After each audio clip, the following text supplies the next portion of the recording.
No século XVIII, na Inglaterra, viveu um cara chamado Phineas Gage. O Phineas Gage era um operário que trabalhava na construção de uma ferrovia.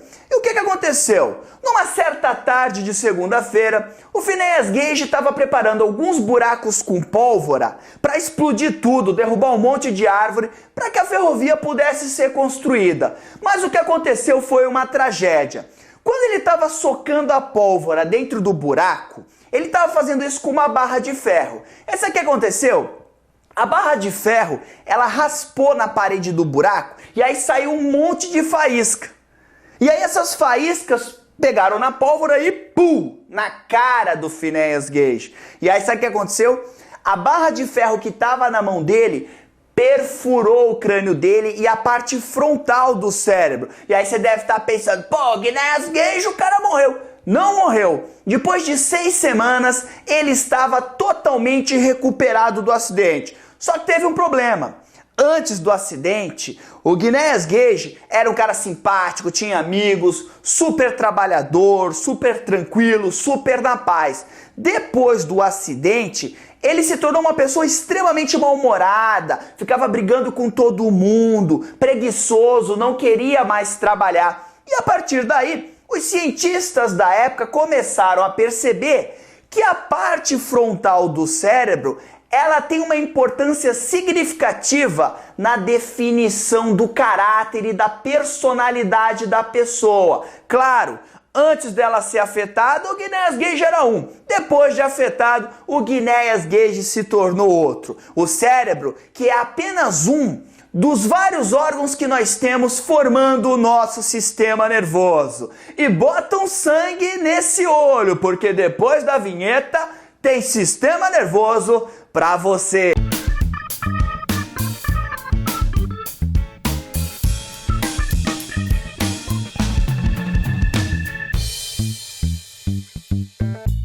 A função do nosso sistema nervoso é processar e armazenar informações. Essa é a função principal. Tanto informações que estão vindo do meio externo, quanto informações que estão sendo geradas dentro da gente. Além disso, claro, o sistema nervoso ele é responsável pelo funcionamento da nossa fisiologia e também pelo nosso comportamento.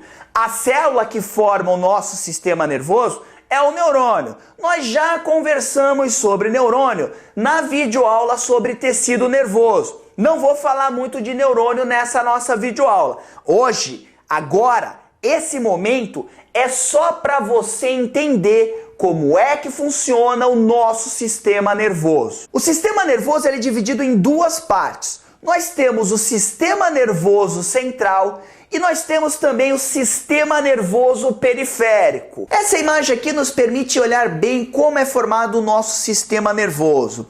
Nós temos aqui o sistema nervoso central, que é formado pelo encéfalo e pela medula espinhal que está aqui. Eu gostaria até de mostrar melhor esse encéfalo para você. Essa imagem aqui ela é melhor para você visualizar o encéfalo. Então nós temos aqui os ossos do crânio, nós temos uma membrana envolvendo o encéfalo chamada de meninge. Aqui nós temos o cérebro com a sua parte mais externa chamada de córtex cerebral. Aqui nós temos a parte mais interna do cérebro, onde ocorre a armazenagem de memórias. E aqui o corpo caloso que faz a conexão do hemisfério direito do cérebro com o hemisfério esquerdo. Nós também temos duas estruturas envolvidas com processos endócrinos, com produção e liberação de hormônios, o hipotálamo e a hipófise. Aqui nós temos o cerebelo e aqui nós temos o tronco encefálico, onde nós encontramos a ponte que vai fazer a conexão da medula e do bulbo com o resto do encéfalo. E claro, nós temos o bulbo e logo abaixo do bulbo a medula espinhal. E nós temos também aqui o sistema nervoso periférico, que é formado basicamente por nervos e gânglios nervosos. Esses nervos, eles podem sair do tronco encefálico e aí serão chamados de nervos cranianos, e esses nervos também do sistema nervoso periférico podem sair da medula nervosa, e aí serão chamados de nervos raquidianos ou nervos espinhais. E além disso, formando o nosso sistema nervoso periférico, nós temos os gânglios, que são essas estruturas aqui muito próximas da medula nervosa. Repare que os nervos do sistema nervoso periférico, eles se ramificam por todo o corpo. Olha aqui o nervo ciático, por exemplo, né, que a tua avó vive reclamando: ai, meu nervo ciático pegou e não consigo nem andar. Então tá aqui, ó. Antes de falar para você sobre o sistema nervoso central e sistema nervoso periférico, você precisa entender o que é um nervo. O nervo nada mais é do que vários axônios de vários neurônios envolvido por um tecido conjuntivo. E claro, ali dentro está passando um monte de informação nervosa. E nós temos dois tipos de nervos. Basicamente, nós temos dois tipos de nervos. Nós temos os nervos sensitivos e nós temos os nervos motores. Os nervos sensitivos, eles são formados por axônios de neurônios classificados como neurônios sensoriais. E a função deles é captar informação através dos nossos órgãos dos sentidos e levar essas informações para serem processadas no nosso sistema nervoso central. A resposta do sistema nervoso central para a periferia do nosso corpo, ela é dada aí pelos nervos motores. Os nervos motores são formados por outro tipo de axônio de neurônio, que são os neurônios motores. Então olha só que fácil de entender. Da periferia para o centro são os nervos sensitivos. Do centro para a periferia, quem será responsável pela condução dessas informações são os nervos motores. Os nervos sensitivos, eles também podem ser chamados de nervos aferentes. E os nervos motores podem ser chamados de nervos eferentes. Agora que você entendeu de nervo, vamos conversar um pouquinho sobre o nosso sistema nervoso central. O nosso sistema nervoso central, só para lembrar, como você viu na imagem que eu mostrei, ele é formado pelo encéfalo, conjunto de órgãos que estão dentro do nosso crânio, e pela medula nervosa, que está aqui atrás, protegida pela coluna vertebral. O cérebro também pode ser chamado de telencéfalo, e ele tem como função principal receber as informações que são captadas pelos nossos órgãos sensoriais, visão, olfato, paladar, audição e tato, e processar essas informações e gerar uma resposta para as mesmas.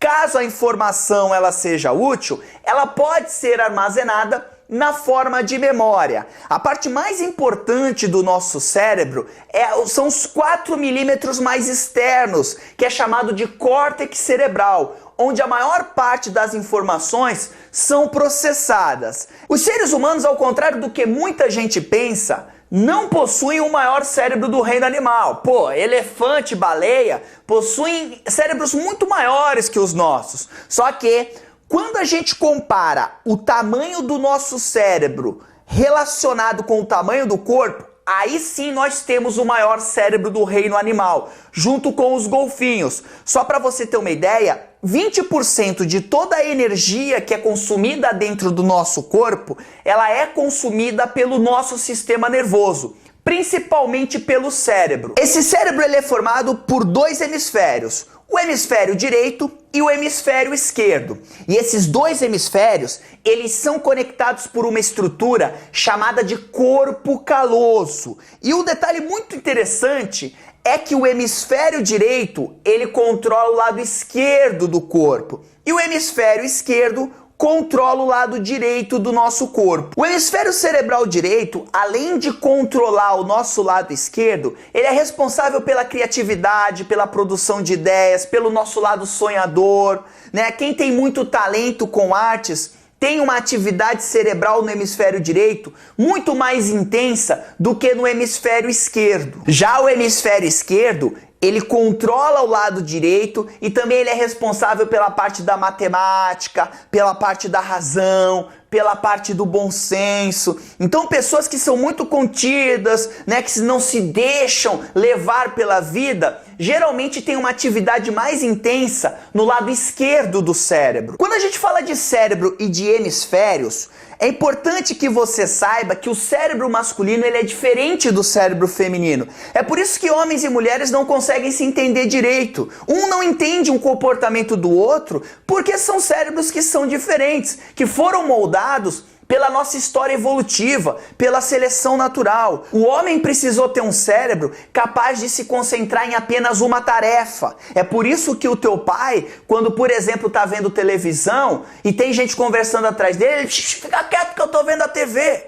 Ou se não está dirigindo e precisa olhar o mapa, desliga o rádio para procurar um caminho. Ou às vezes perde o caminho porque a sua mãe está falando na orelha dele. Homem só consegue fazer uma coisa de cada vez. Por quê? Porque ele tinha que se concentrar em apenas uma coisa na época das cavernas, que era caçar. A mulher ela é multifacetária, ela faz muitas coisas ao mesmo tempo. Porque quando era lá a época das cavernas, no início do Homo sapiens, ela tinha que cuidar das crias, ela tinha que ficar esperta com o predador, ela tinha que fazer um monte de atividades ao mesmo tempo. Por isso que elas conseguem isso. Homem, por exemplo, tem um cérebro mais voltado para o perigo. Tanto é que geralmente no restaurante o homem senta de costas para a parede ou olhando para a entrada. Por quê? Porque o cérebro dele é assim, foi moldado, é instintivo, faz parte do kit homem, faz parte do kit homem não gostar de ouvir. Assim como faz parte do kit mulher gostar de falar o tempo todo. A mulher tem um cérebro que funciona inteiro quando ela precisa falar. O homem só tem uma parte do cérebro responsável pela fala. O cérebro da mulher, por exemplo, foi moldado para acordar com choro de bebê. O do homem não. Por isso que quando o bebê chora, o homem continua dormindo e a mulher acorda para cuidar da criança. Ai, você não tá ajudando. Mas é que o cérebro do cara é assim. Abaixo do cérebro, nós temos uma estrutura chamada de hipotálamo. O hipotálamo ele tem uma função endócrina muito importante, porque nele são produzidos vários hormônios que vão regular a produção de outros hormônios no nosso corpo. Além disso, o hipotálamo ele está diretamente ligado ao controle da nossa temperatura corporal, ele está ligado às emoções, ao desejo sexual, à sensação de sede e fome. Tudo é controlado pelo hipotálamo, que também é uma estrutura que forma o encéfalo junto com o cérebro. Formando também o encéfalo, nós temos o cerebelo. O cerebelo, ele está envolvido no processo de equilíbrio. Ele fica captando através dos nossos órgãos sensoriais a posição de músculos, tendões, articulações, para manter o nosso equilíbrio. O cerebelo capta informação de todo o corpo e não apenas do ouvido interno, que tem uma estrutura chamada de labirinto, e nesse labirinto existe um líquido que fica balançando quando a gente está caminhando. E a partir do movimento desse líquido, o cerebelo consegue calcular a nossa posição. É por isso que quando você fica rodando e para, você fica tonto, porque esse líquido que está aqui dentro do labirinto ele continua rodando. E aí o cerebelo fica loucão. Às vezes, quando dá um problema nesse labirinto, uma inflamação, que as pessoas chamam aí popularmente de labirintite, o que que dá na pessoa? Tontura. Por quê? Porque o cerebelo não está conseguindo captar a informação direito para te manter numa boa colocação, numa boa postura. Quando a pessoa tá bêbada, que ela tá embriagada, ela tem dificuldade de se movimentar. Eu não sei se você já reparou, né? Já deve ter visto isso. E por quê? Porque o álcool atinge diretamente o cerebelo, deixando ele em estado de torpor, anestesiado, por conta do fechamento dos canais de um neurotransmissor chamado GABA. Então, quando esses canais se fecham, a pessoa fica meio assim, principalmente o cerebelo, e aí por isso que ela tem dificuldade para se locomover. Se você pegar, por exemplo, um macaco que fica saltando nas árvores e você olhar o encéfalo dele, o cerebelo dele é maior do que o cérebro. Por isso que ele consegue fazer aquelas coisas. Você fala, nossa, como é que esse macaco consegue pular assim?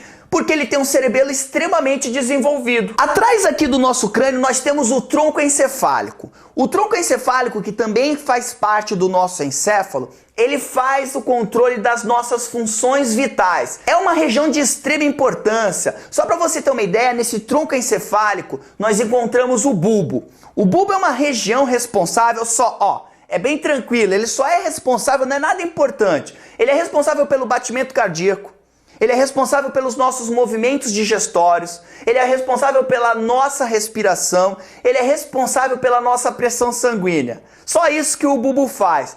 Tudo controle vital, que não precisa da consciência para ser estabelecido. Esse é o nosso cérebro, nós chamamos o tronco encefálico, que ainda tem a ponte também, de cérebro primitivo ou sistema límbico, porque tudo que não envolve a consciência será controlado por essa estrutura. Saindo do encéfalo, nós temos um prolongamento, que na verdade nada mais é do que um prolongamento do cérebro, que vem aqui por trás do nosso corpo. É a famosa medula nervosa ou medula espinhal. A função da medula espinhal é receber informações do sistema nervoso periférico e levar para o encéfalo e ao mesmo tempo trazer informações do encéfalo e distribuir pelo nosso sistema nervoso periférico. Interessante também que você saiba que esse nosso sistema nervoso central, ele tem que ser protegido, porque ele é super sensível.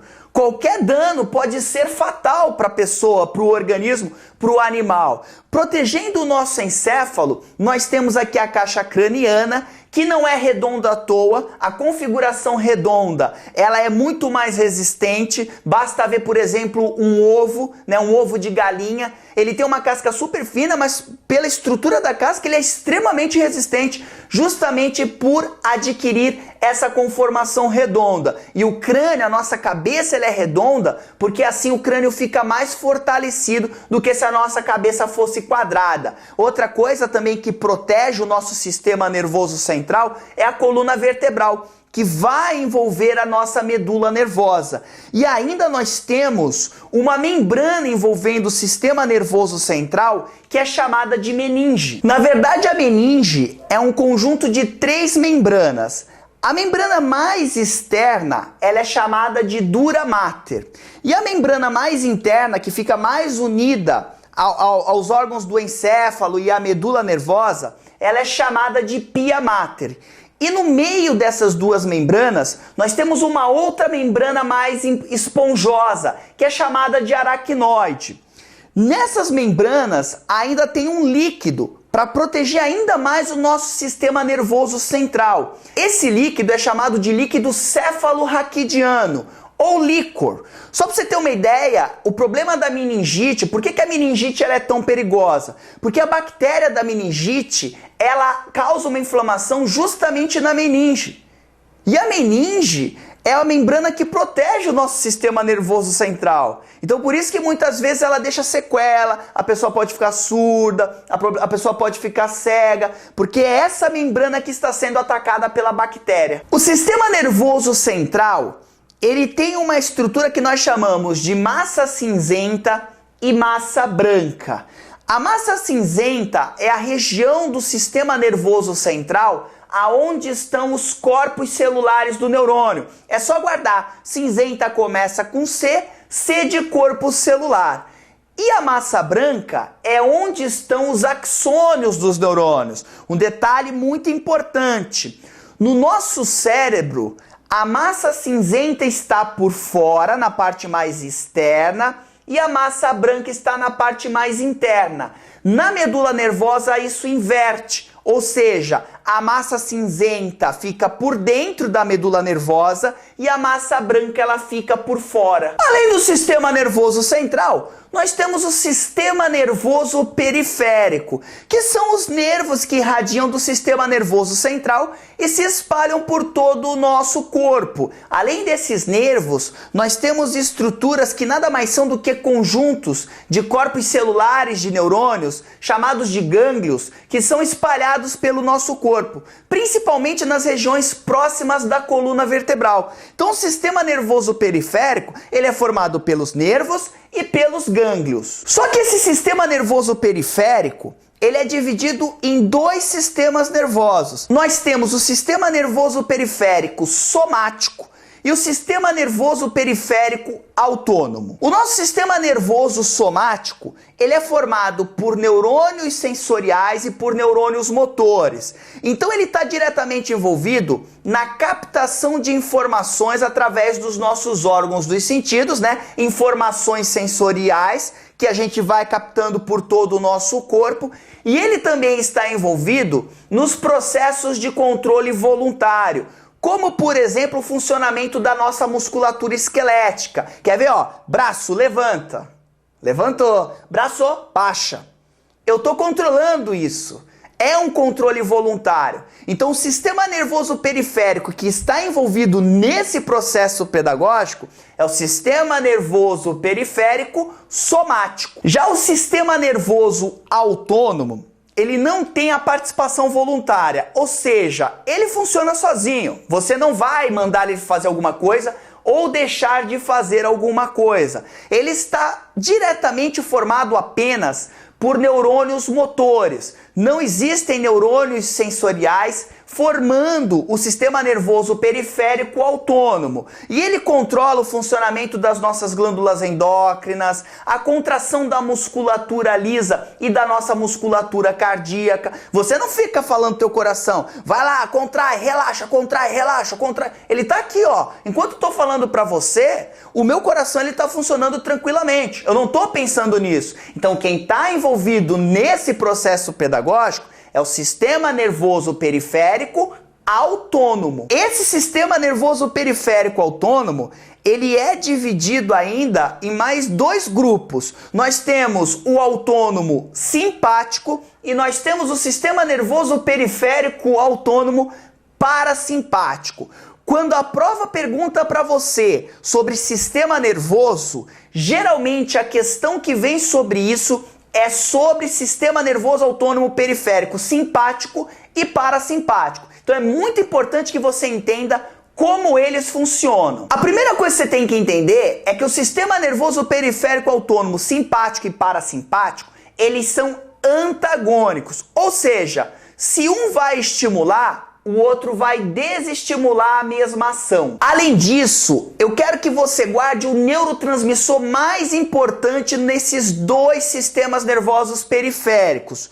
No simpático, o neurotransmissor que é utilizado é a noradrenalina, também conhecida como epinefrina. E já no parasimpático, o neurotransmissor que será usado será a acetilcolina. Geralmente o que envolve a ação é controlado pelo simpático.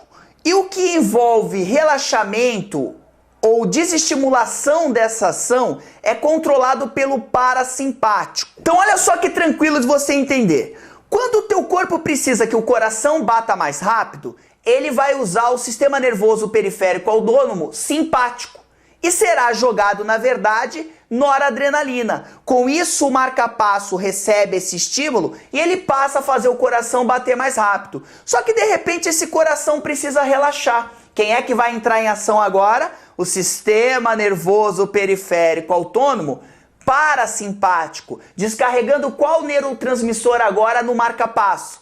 Acetilcolina. E aí o coração ele vai, ó, batendo fraquinho, fraquinho. Guarda assim, ó, a pessoa que é simpática, ela é mais ativa. Então, o sistema nervoso periférico autônomo simpático, ação. O parasimpático, relaxamento. Por exemplo, dilatação da pupila, simpático. Contração da pupila, parasimpático. Aumento da pressão arterial, simpático. Diminuição da pressão arterial, parasimpático. Só tem que tomar cuidado com o funcionamento do sistema digestório, porque aí para ele funcionar, através dos movimentos peristálticos, será usado o parasimpático. E depois, para inibir esse funcionamento, será usado o simpático. Mas na maior parte das vezes, tudo que é ação é controlado pelo simpático.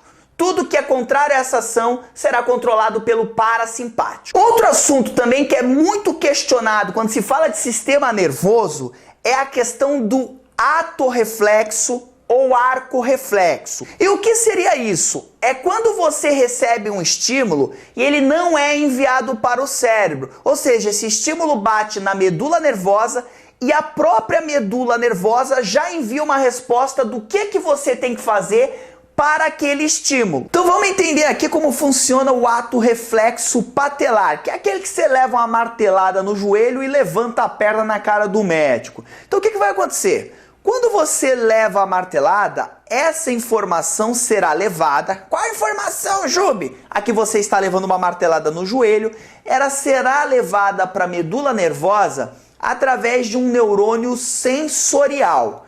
Quando essa mensagem ou esse impulso nervoso chega aqui na medula, um interneurônio ou neurônio de associação vai fazer a transição dessa mensagem para um outro neurônio que agora é um neurônio motor. Então essa mensagem ela vai chegar por um neurônio sensorial e agora ela vai voltar para a musculatura da perna através de um neurônio motor, levando a mensagem de que a perna deve ser esticada. Então basicamente, um neurônio sensorial leva a mensagem e um motor traz a mensagem de volta para você fazer o movimento da perna. O ato reflexo geralmente é utilizado para nos tirar de situações que envolvam risco para o nosso organismo. Ou seja, a tua resposta ela tem que ser tão imediata que você não pode se dar o luxo dela ir até o cérebro processar essa informação e mandar uma outra informação daquilo que você tem que fazer. Por exemplo, você bota fogo no seu dedão.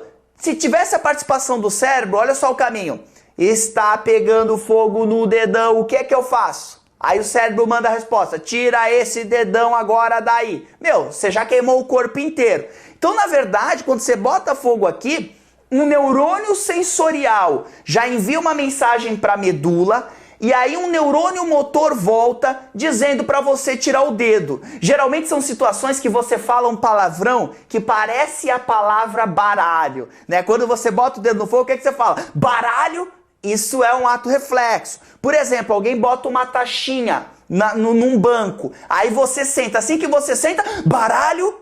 Isso é um ato reflexo. Você está andando de costas, alguém joga o copo, aí fala assim, cuidado, você olha, baralho? Isso é um ato reflexo. E só depois que você usa o ato reflexo é que a informação é enviada para o cérebro. Geralmente você, por exemplo, é espetado com alguma coisa. Baralho, usou o ato reflexo. Tirou, você já salvou a sua mão. Aí a mensagem também é enviada para o cérebro. É o momento em que você vai analisar a situação. Baralho, aí, ó, usei o ato reflexo. Agora foi pro cérebro. Ai, o que será que me picou? Ai, meu Deus, tem um espinho aqui. Entendeu? Chegou a hora do juízo final. Bora fazer um exercíciozinho, Joe, agora. Ninja Naguara. Questãozinha da Universidade de Pernambuco. A música Bate Coração refere-se aos batimentos cardíacos. Mas por que o coração bate? Bate coração é o Barramalho. Bate, bate, bate coração dentro desse velho peito. Tum, tum, tum, tum, bate coração. Oi, tum, coração pode bater. Oi, tum, tum, tum, tum, bate coração. Que eu morro de amor com muito prazer. Nem sei como é essa música, deve ser assim. Assinale a alternativa que explica corretamente o evento relacionado aos batimentos cardíacos. Letra A. A atividade parasimpática reduz os batimentos cardíacos, certinho, através de um neurotransmissor chamado acetilcolina, contribuindo para o repouso do coração. Letra A está correta, então nessa questão, a alternativa correta é letra A, de Ainda Amo Você. Ai, mas Jubi, tu não vai ver as outras? Ei, aqui é profissionalismo, vamos ver o que está errado nas outras alternativas. Bora para a letra B.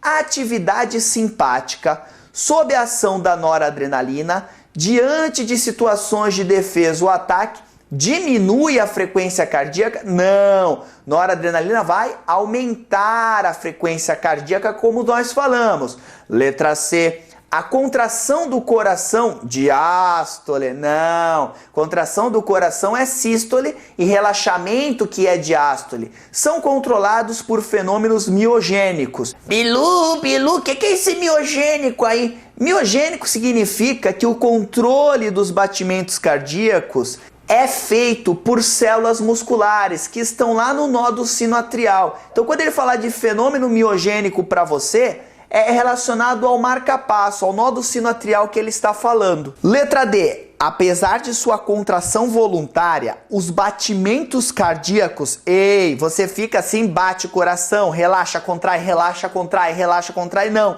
Então, na verdade, contração é involuntária dos batimentos cardíacos. Mas vamos ler o resto. Tem mecanismos reguladores relacionados com o sistema nervoso autônomo, sim, e a atuação desses nervos ajusta a frequência conforme a necessidade do organismo. Até aí tá tudo certinho, mas não é voluntária, ela é involuntária. E a letra E? O nervo vago, cardiomediador, ou seja, que reduz o batimento cardíaco, libera adrenalina? Não, libera acetilcolina como mediador químico. E os nervos cardíacos cardioaceleradores, ou seja, que aumentam a frequência cardíaca, liberam acetilcolina? Não, o contrário, liberam adrenalina, ou melhor, noradrenalina. Sistema nervoso não tem The Secret pra você, Jubealuno, Jubealuna querida. Então não esqueça que nós temos o sistema nervoso central, que é formado pelo encéfalo e pela medula nervosa, e que existe uma membrana envolvendo esse sistema nervoso central chamada de meninge. E o sistema nervoso periférico é formado pelos nervos e pelos gânglios. E esse sistema nervoso periférico é subdividido também em dois grupos. O sistema nervoso periférico somático, que são ações voluntárias, e o sistema nervoso periférico autônomo, que são ações involuntárias. E esse autônomo é dividido em simpático e parasimpático. O simpático, ação. O parasimpático, desação. E lembre-se sempre, você não é derrotado quando você perde. Você é derrotado quando você desiste. Não desista. Acredite no seu sonho que tudo vai dar certo. Foi um grande prazer estar aqui com você. Um grande abraço. Tchau.